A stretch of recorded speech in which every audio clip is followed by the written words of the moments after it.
Hey Rockin' readers, Miss Megan here with our Read Aloud for the week.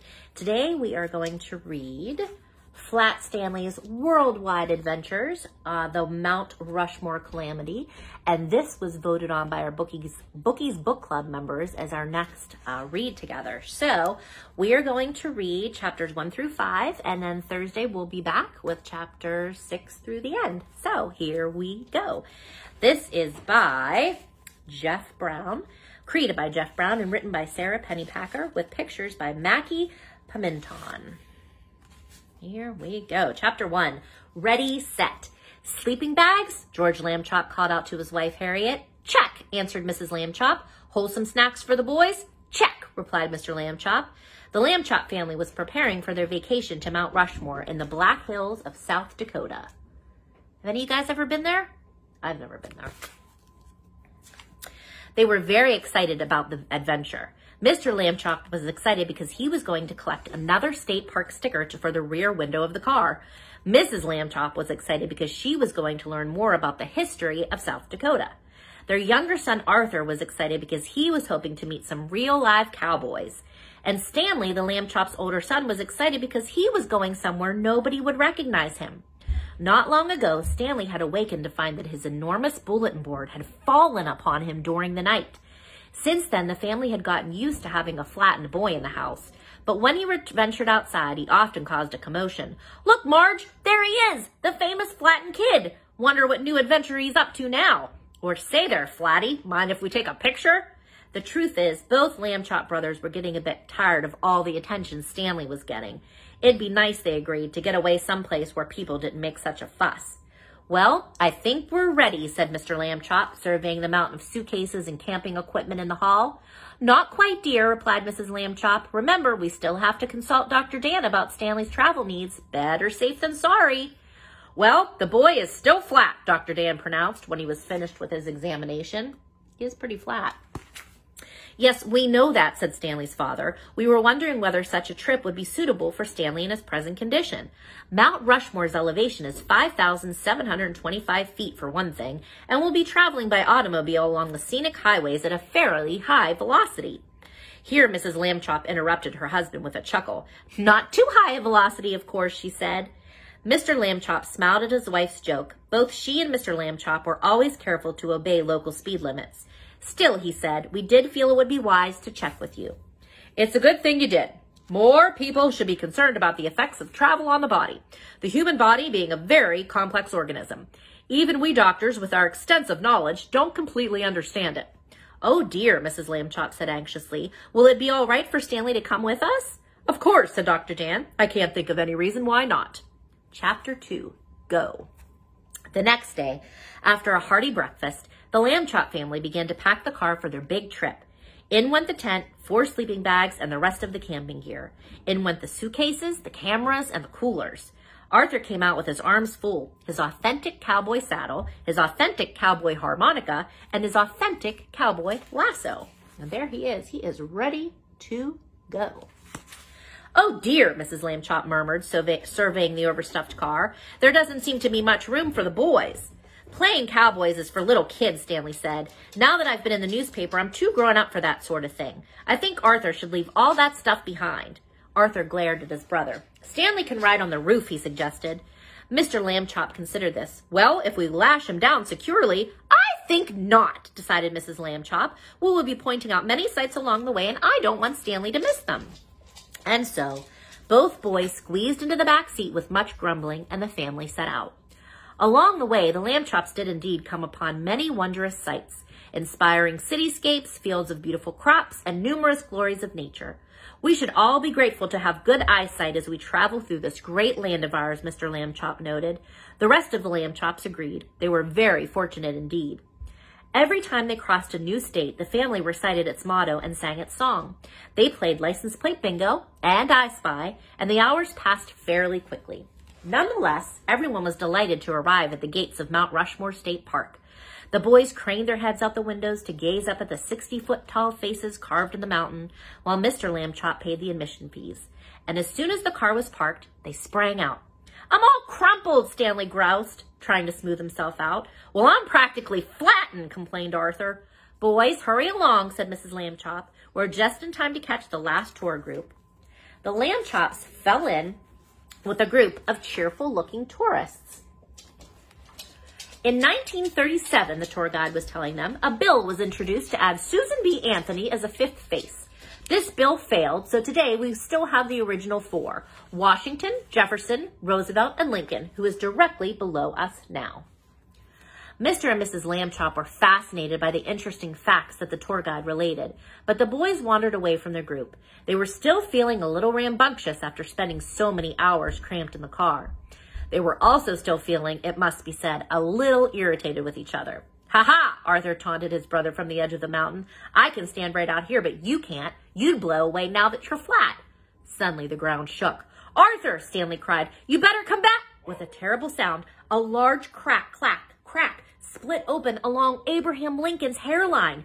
The great carved face began to slide away down the mountainside with Arthur on it.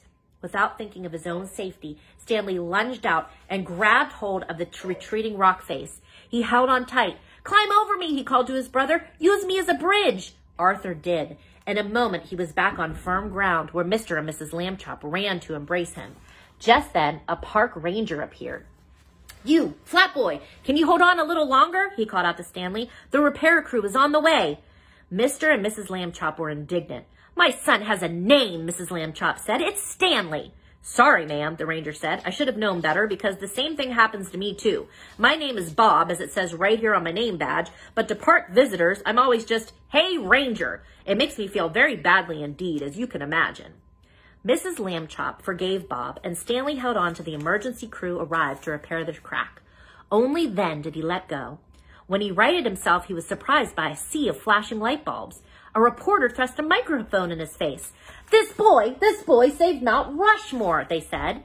"That will be my headline for the evening edition." "Brave boy becomes big Band-Aid," cried another. Off to the side, Arthur crossed his arms and frowned. "Famous again," he grumbled, "and nobody knows who I am." As soon as the reporters left, Stanley rejoined his brother and the large group that had gathered. Everyone was talking about the strange earthquake that had just happened. "That weren't no earthquake," muttered a voice behind the boys. "That was a gold mine."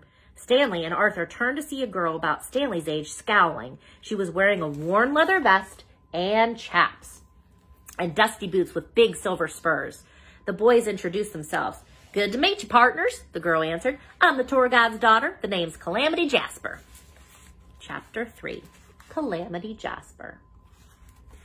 The tourists dispersed, but Stanley and Arthur hung back with the cowgirl. "What did you mean just then about it not being an earthquake?" asked Stanley. Calamity spread her arms out to the mountain range around them. "Thar's gold in our hills," she said. "Everyone knows about the gold rush." We do know about the gold rush. "It was in the 1870s. Rumor is there's still more in those abandoned mines. I reckon someone's dynamiting to get to it." "Gold?" Arthur repeated. "Real gold in a real gold mine?" "Yep," Calamity answered. "I'm about to get me some myself. I found a map." Stanley and Arthur looked at each other. "Can we come too?" they blurted out at the same time. Calamity Jasper yanked her hat down and squinted at the boys. "Okey doke," she said at last. "I reckon you fellas could tag along. Might be needing some extra hands if I find a really big vein." The next morning, the Lambchop family awakened in their tent to the sound of birdsong and the scent of piney woods. Everyone was eager to begin the day, but Mrs. Lambchop insisted they wait for a good breakfast. "It's the most important meal of the day," she reminded her family. She was such a skillful cook that she made an excellent breakfast over the little campfire using only the tinned and tried provisions they had packed. The Lambchops ate with the hearty appetites brought on by outdoor living, and then they tidied the campsite. Just as the sleeping bags were being rolled up, a rustling at the tent flap caught their attention. Calamity Jasper strode in. "Time for all the young'uns to report to powwow," she announced to Mr. and Mrs. Lambchop, and she winked at Stanley and Arthur. "Did you hear that, George?" exclaimed Mrs. Lambchop. "What a wonderful tour. So much for the boys to do." "Can we go?" asked Arthur and Stanley, excited.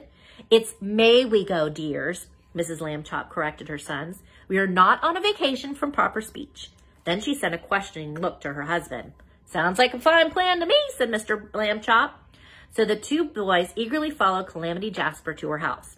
This here's Gold Rush, my trusty steed, she said, patting a beautiful horse.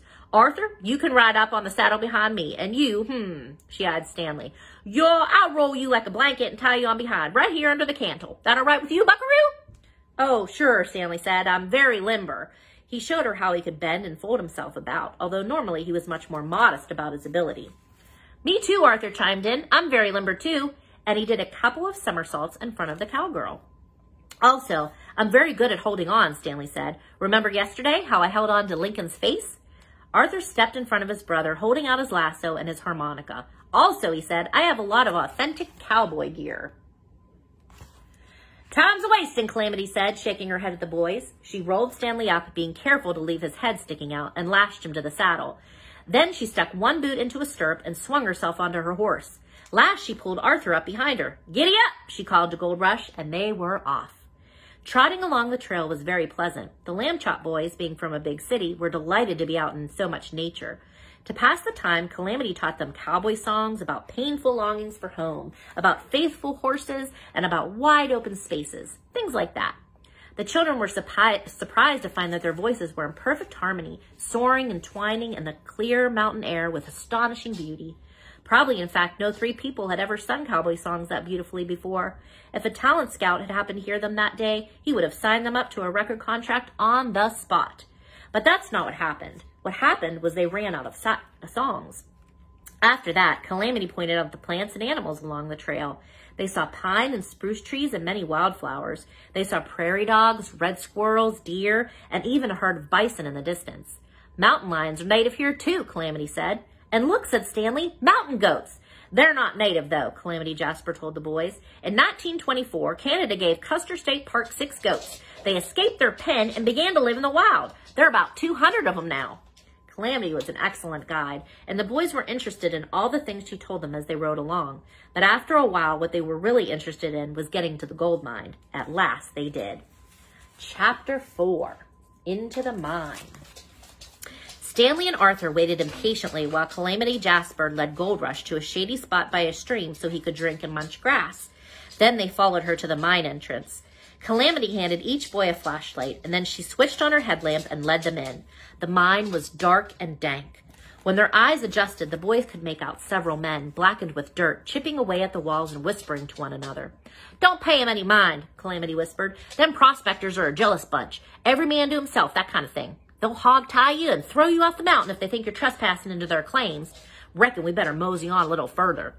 The boys followed Calamity deeper and deeper into the dark mine shaft. The tink, tink, tink of the prospectors' hammers grew fainter, and the light grew dimmer. I don't see any gold yet, Arthur called out to the Calamity Jasper, who was far ahead now. Right, where's the gold? Stanley called even louder. The boys were comforted by their voices in the dark, dank mine. Where's the gold? They cried together. Don't yell, came Calamity's voice. You'll cause a... Suddenly, there was a tremendous rumbling roar. Rocks and rubble came crashing down in front of Stanley and Arthur. It was a cave-in! So that was why everyone was whispering. At the mine's entrance, the prospectors dropped their hammers and ran out.